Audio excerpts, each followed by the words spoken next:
Indonesia adalah surganya kuliner. Salah satu yang menjadi primadona di antara masyarakat adalah makanan yang berminyak. Kayak di sekeliling saya nih, nggak cemilan, nggak makanan berat, pasti banyak didominasi oleh makanan berminyak. Tapi sebenarnya kenapa sih masyarakat Indonesia ini suka banget nih sama makanan berminyak?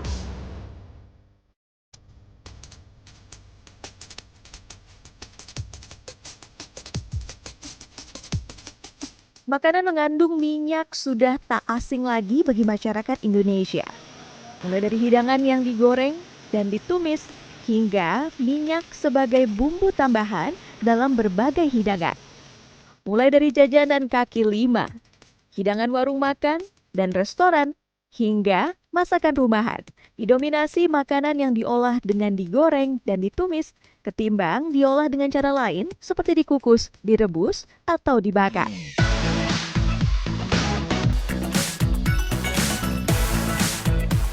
Sebelum kita membahas lebih lanjut soal konsumsi makanan berminyak, kita tanya-tanya warga dulu nih, kenapa sih suka sama makanan berminyak? Karena kalau misalnya minyak itu kayak lebih enak aja gitu, lebih gurih atau gimana gitu, ada sensasi sendiri gitu. Lebih praktis kali ya, kayak misalnya digoreng, tinggal goreng, terus tinggal makan, udah gitu doang. Mungkin lebih gurih aja kali ya, lebih gurih sama kayaknya udah terbiasa kayaknya deh mulut tuh udah dari dulu makannya kayak gitu, jadi makannya ya itu aja gitu, udah enak. Mungkin dari dulu sudah dikasih minyak mulu kali ya Mbak ya. Karena mungkin dibiasain dari kecil, terus lingkungannya juga mensupport gitu, mensuplai makanan-makanan berminyak itu lebih banyak gitu. Terusnya pengetahuan tentang makanan sehat juga masih kurang kan di kita tuh. Memang, makanan yang diolah dengan minyak goreng dianggap memiliki rasa yang lebih nikmat dan gurih dibanding dengan makanan yang diolah tanpa minyak. Makanan yang digoreng juga menciptakan sensasi kriuk yang bagi sebagian besar orang sungguh menambah selera.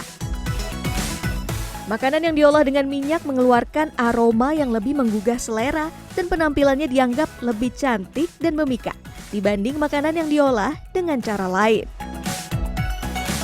Menurut Chef Maisel S. Wijaya, minyak akan membuat rasa semakin pekat. Hal ini membuat rasa sebuah makanan menjadi lebih kaya. Menurut chef lulusan Le Cordon Bleu Adelaide, Australia ini, kekayaan rasa itulah yang membuat masyarakat Indonesia sangat menyukai makanan mengandung minyak. Dengan minyak itu sendiri itu bisa dibilang bisa yang bikin makanan itu jadi lebih balance, lebih mengcoating mulut.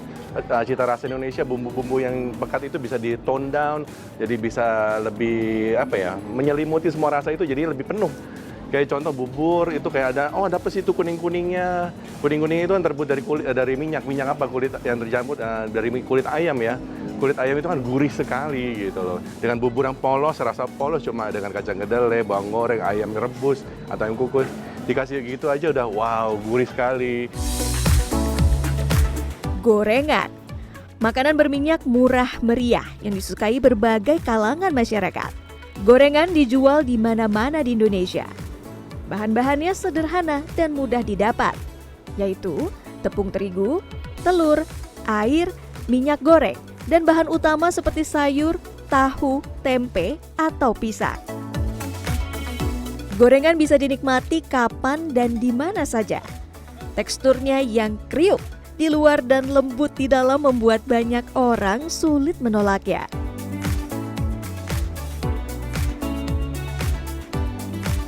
Chef lulusan Sekolah Tinggi Pariwisata NHI Bandung, Wira Hardiansyah menuturkan, puncak kenikmatan saat makan adalah ketika semua panca indera turut merasakannya.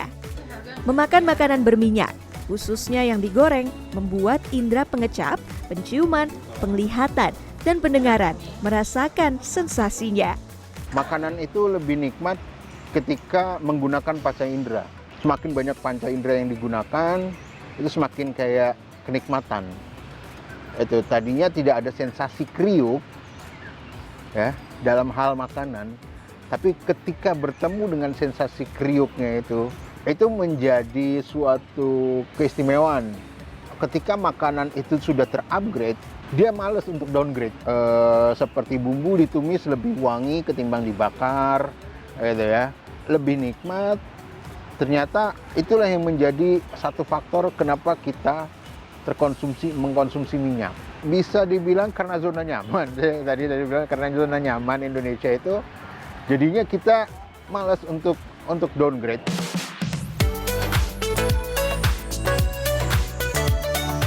Masyarakat Indonesia kebanyakan menggunakan minyak kelapa sawit untuk memasak. Tingginya konsumsi makanan berminyak di Indonesia membuat negara kita menjadi negara dengan konsumsi minyak sawit paling tinggi di dunia.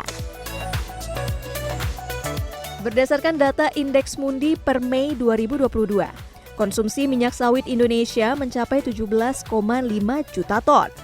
Jumlah ini hampir 2 kali lipat konsumsi minyak sawit di India yang menduduki peringkat kedua, yaitu 8,5 juta ton.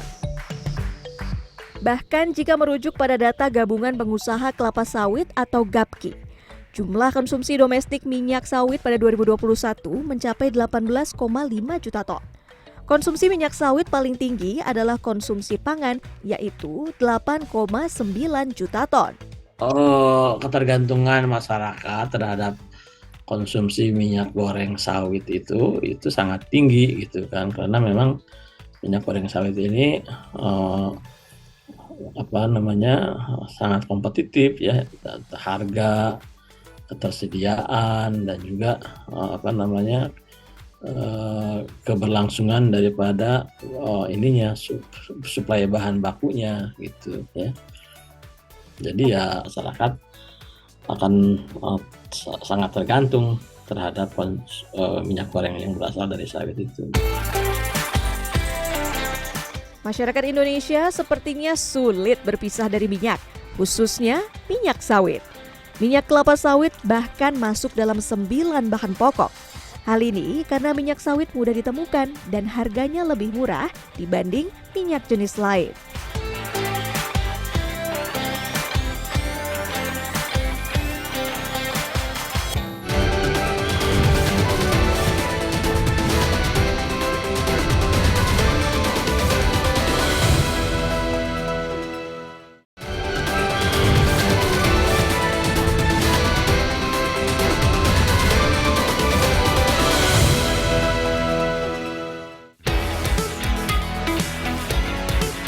Banyak orang Indonesia seperti tidak bisa lepas dari makanan yang mengandung minyak. Selain harganya yang terjangkau, makanan berminyak juga mudah diperoleh. Dan banyak warga tanah air yang sudah terbiasa mengkonsumsi makanan berminyak sejak kecil. Meski sudah terbiasa dengan makanan berminyak, apakah masyarakat tahu sejak kapan dan bagaimana warga Nusantara menggunakan minyak sebagai bahan pangan? Aku nggak tahu. Sejarahnya sih kurang tahu. Oh, saya kurang tahu sih, Mbak. Nggak tahu. Kalau itu belum tahu ya, Mbak. Sebenarnya tidak ada catatan pasti kapan masyarakat Indonesia mulai menggunakan minyak sebagai bahan pokok makanan. Namun, menurut Chef Wira Hardiansyah, sedikitnya ada 2 versi sejarah terkait hal ini. Minyak goreng pertama kali digunakan di Tiongkok beberapa ratus tahun lampau, kemudian menyebar ke barat dan akhirnya sampai ke Nusantara. Minyak yang digunakan oleh masyarakat Tionghoa pada saat itu adalah minyak dari kedelai dan minyak dari lemak babi. Sementara menurut versi kedua, masyarakat pesisir Nusantara sudah mengenal minyak sejak abad ketiga. Pada saat itu, masyarakat pesisir menggunakan minyak yang berasal dari buah kelapa yang dikenal sebagai minyak kelapa. Jadi ada 2 versi gitu. Ketika beberapa sejarawan mengungkapkan bahwa minyak pertama dari Tiongkok dibawa ke Nusantara, di satu sisi orang Nusantara juga punya minyak, yaitu dari kelapa, buah kelapa. Karena kita ini negara pesisir ya, banyak sekali buah kelapa sehingga mudah untuk bisa dibilang untuk menyatukan 2 kebudayaan yang sedikit dengan bahan baku yang berbeda gitu. Yang bisa dipastikan adalah teknik menumis dan menggoreng yang saat ini populer di Indonesia berasal dari masyarakat Tionghoa. Warga pesisir mulai mengenal teknik menumis dan menggoreng pada abad ke-5 ketika masyarakat Tionghoa melakukan ekspansi perdagangan ke Nusantara. Sebelumnya, teknik memasak yang digunakan oleh penduduk Nusantara adalah merebus, mengukus, membakar, dan mengasap. Rupanya, nenek moyang kita merasa sreg dengan tekstur dan rasa makanan yang diolah dengan cara digoreng ya. Mulanya itu ketika orang-orang Tionghoa ekspansi untuk berdagang ke setiap titik.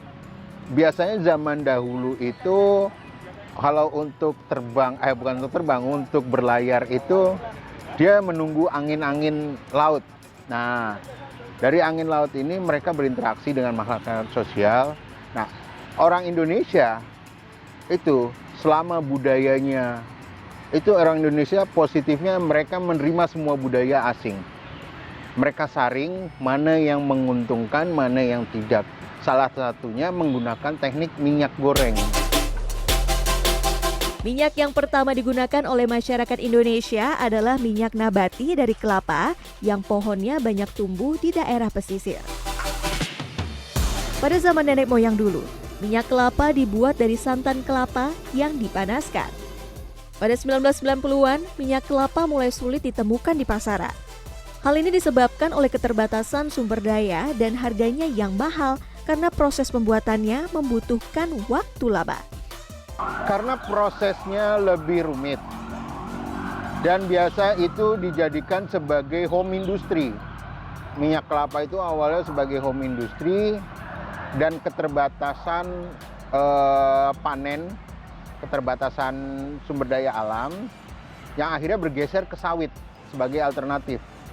Karena zaman dulu itu untuk memproses minyak kelapa itu memang lama. Langkanya minyak kelapa di pasaran memaksa masyarakat Indonesia mencari alternatif minyak goreng lain. Lalu hadirlah minyak sawit yang menjadi bahan pokok memasak masyarakat Indonesia hingga saat ini. Sejarah mencatat, masyarakat Indonesia mulai mengenal minyak sawit ketika perkebunan sawit mulai muncul di Indonesia pada pertengahan abad ke-19. Perkebunan-perkebunan sawit berikutnya pun dibuka mulai dari Sumatera hingga Kalimantan. Inilah yang kemudian membuat Indonesia menjadi produsen minyak sawit terbesar di dunia. Berlimpah dan murahnya harga minyak sawit semakin membuat masyarakat Indonesia tergantung pada makanan yang berminyak. Padahal, lemak jenuh tinggi pada minyak sawit jika dikonsumsi secara berlebihan dapat menimbulkan sejumlah penyakit kronis. Dalam dunia kuliner, ada beberapa alternatif minyak lain yang dianggap lebih sehat. Namun, harga jualnya lebih mahal dibandingkan minyak sawit.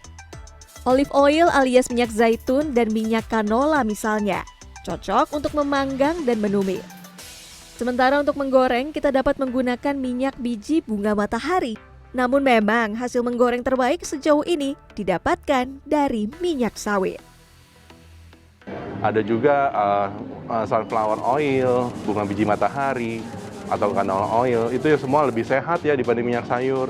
Tapi ya gitu lagi, harganya memang tidak terlalu bisa dijangkau dibanding ya. Untuk segi kesehatan memang kalau kita nyarinya, oh gue pengennya lebih sehat, gue pengennya lebih kenyang. Karena dengan bunga matahari aja, percaya nggak percaya kalau kita goreng dengan minyak bunga matahari, itu tingkat kekenyangan kita lebih padat dan lebih lama. Kayak gitu, itu yang sangat terjangkau saat ini memang minyak kelapa, sawit itu memang paling terjangkau. Dan hasilnya itu memang paling garing, paling gurih gitu loh.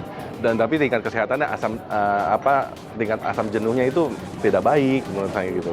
Tapi ya itu memang terjangkau bagaimana. Chef Maisel menambahkan untuk mengolah makanan berminyak bukan jenis minyak saja yang perlu diperhatikan, tetapi juga teknik memasak.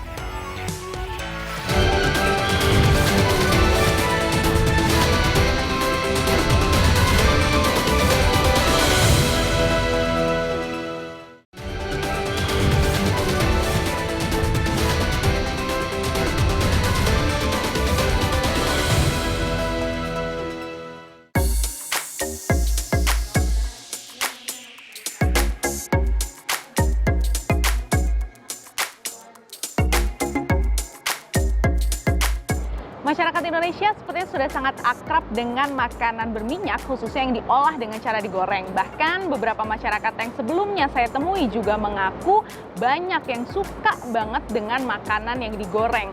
Tapi sebenarnya bagaimana sih perbedaannya antara makanan berminyak yang diolah dengan cara digoreng dan juga dikukus? Di depan saya sudah ada ayam kukus dan juga sudah ada ayam goreng. Nah, saya akan langsung mencoba apa sih perbedaan rasa dari dua olahan makanan ini.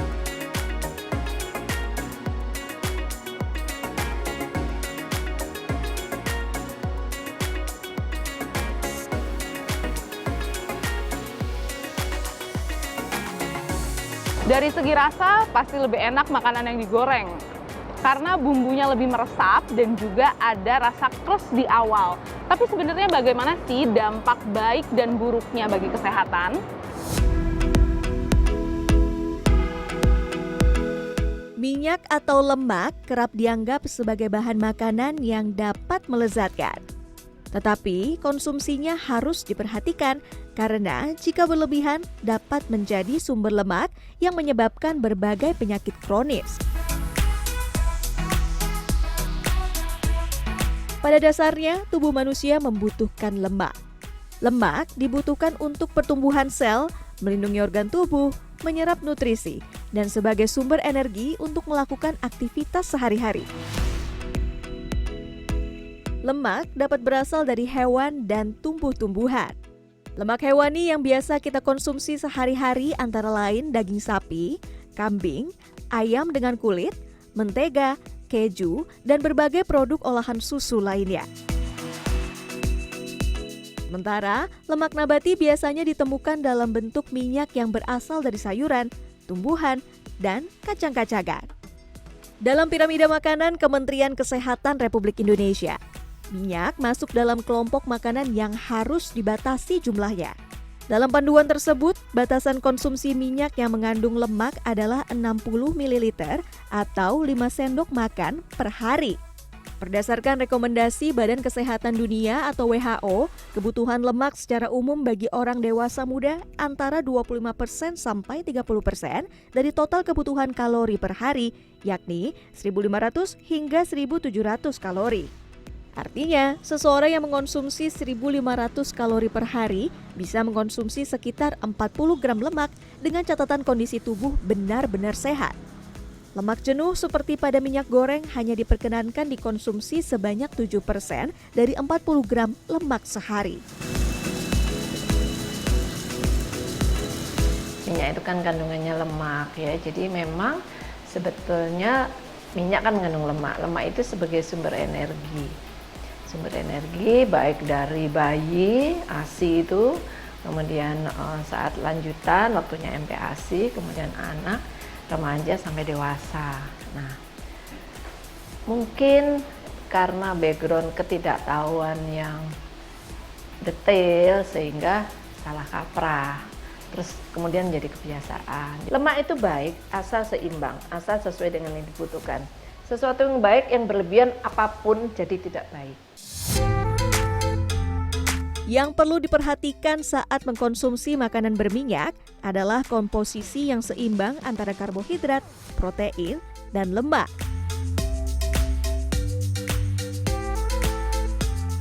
Terlalu banyak mengkonsumsi lemak jenuh yang terdapat dalam minyak goreng dapat menyebabkan berbagai penyakit kronis seperti kadar kolesterol tinggi, diabetes, penyakit jantung koroner, stroke, kanker, dan obesitas. Dr. Tinuk Agung menegaskan, tidak ada ketentuan khusus dalam mengkonsumsi jenis minyak untuk kesehatan. Semua jenis minyak nabati memiliki keunggulannya masing-masing. Yang perlu diperhatikan adalah takaran dan penggunaannya. Minyak goreng tidak boleh digunakan lebih dari 2 kali pemasakan. Nggak ada ketentuan. Misalnya, kalau kamu pakai minyak dari kelapa sawit lebih jelek daripada yang ini enggak. Ya, sama aja misalnya pakai minyak yang paling mahal deh, tapi dipakai bolak-balik ya sama aja.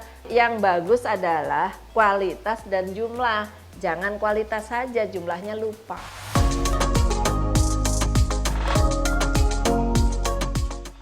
Dr. Tinuk Agung menambahkan, yang juga perlu dilakukan adalah perubahan perilaku dengan mengkonsumsi makanan seimbang dan hidup sehat. Hal inilah yang tengah dijalani Rahma dan Fadly. Rahma yang berusia 32 tahun sudah konsisten mengurangi makan berminyak dalam 5 tahun terakhir. Rahma juga rutin berolahraga. Alasan Rahma mengurangi makanan berminyak agar mendapatkan bentuk tubuh ideal dan keinginan hidup lebih sehat di saat umur terus bertambah. Dengan mengurangi makanan berminyak tersebut, Rahma mengaku tubuhnya saat ini terasa jauh lebih segar dan bugar. Makanan yang ia konsumsi pun lebih beragam, tidak melulu yang menggunakan minyak, apalagi digoreng. Kuncinya sebenarnya konsisten sih, dari awal yang memang berat, tapi karena tekad dan berpikir untuk kayak ya harus sehat gitu kan ya. Dan minyak itu salah satu salah satu hal yang bikin badan tuh gak sehat gitu loh. Dan itu efeknya berasa banget setelah benar-benar sudah mengurangi jauh ya. Jadi kalau misalnya awalnya dibilang susah ya susah, tapi lama-lama setelah sudah menjalani bertahun-tahun ini, akhirnya baru berasa, oh iya bener ya, keputusan saya untuk mengurangi minyak itu keputusan yang sangat-sangat tepat. Sementara Fadly yang berusia 28 tahun telah lebih dari 4 tahun mengurangi konsumsi minyak. Fadly berusaha konsisten mengurangi konsumsi makanan berminyak karena ia mengalami pelemakan hati. Fadly rutin menghitung jumlah kalori yang masuk ke dalam tubuh. Kini, ia sudah sembuh dan Fadly merasa lebih leluasa melakukan aktivitas sehari-hari. Kalau dampak yang dirasakan, pertama dari yang penyakit yang tadi ya. Penyakit yang tadi itu ketika saya mulai ngontrol makanan, mulai rajin olahraga, itu akhirnya pertumbuhan lemaknya itu berhenti. Terus waktu cek terakhir di dokter sih udah nggak ada. Yang kedua, saya rasa juga berat badan kita tuh jadi konsisten. Gitu, BMI-nya juga jadi normal, dia nggak overweight. Nah itu penting banget sih untuk jaga berat badan tubuh kita juga. Minyak goreng memang membuat makanan terasa lebih enak. Tetapi ketika mengolah makanan dengan minyak, kita perlu memperhatikan teknik memasak agar nutrisi makanan tetap terjaga. Chef Maisel Wijaya yang banyak berkreasi dengan hidangan fusion Eropa Asia mengatakan, hal yang perlu diperhatikan pada saat memasak dengan minyak adalah takaran minyak serta perbedaan sifat dan kandungan minyak tersebut.